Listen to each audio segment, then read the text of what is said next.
The Vancouver School District says a bus driver shortage is causing them to temporarily send 12 middle and high schools back to distance learning. Each school will spend 4 days in remote learning over the next 3 weeks. The rest of the time will be in person. This morning, 2 schools made the transition. And as Fox 12's Marilyn Deutsch reports, students and parents were given less than 24 hours notice.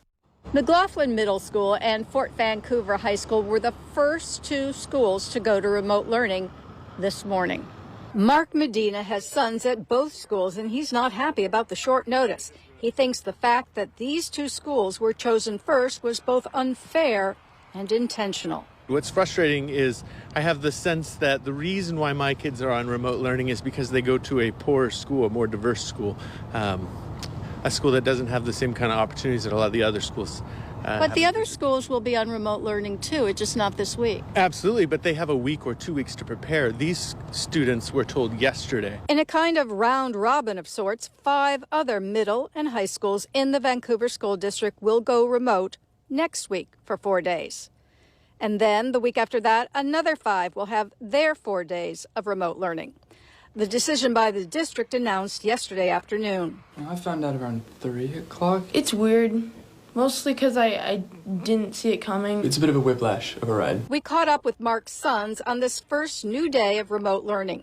Fort Vancouver High School senior Gavin, working at his grandmother's kitchen table on an English essay, talked about the problems he's faced during the pandemic. It's not only just difficult with education, it becomes like an emotional curve because not everybody understands what they're doing, and yeah, it's a tense time.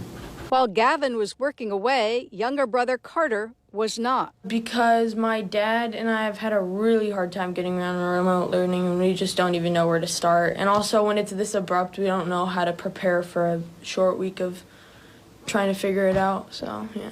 The Medinas understand that the pandemic demands sacrifices and that there are problems beyond the district's control. Still, Mark Medina says it's a matter of equity. My family has to figure things out like work schedules. You know, this has all been put on us quite suddenly. Other families in the district, they've got a week or 2 to think about how to handle things like getting to work. But unfortunately, you know, a lot of the working families who have students at these schools, they don't have that privilege, they don't have that opportunity. The shortage of school bus drivers was a problem before the pandemic. The district says the pandemic has only compounded the problem. Now, when bus drivers call in sick or have to quarantine until they can get a COVID test or a COVID test result, there are not enough drivers to fill the gap. The districts even offered $500 bonuses for new substitute drivers. By the way, no Vancouver elementary school was put back on remote learning. The Vancouver School District hopes to have all schools back to in-person learning by February. In Vancouver, Marilyn Deutsch, Fox 12 Oregon.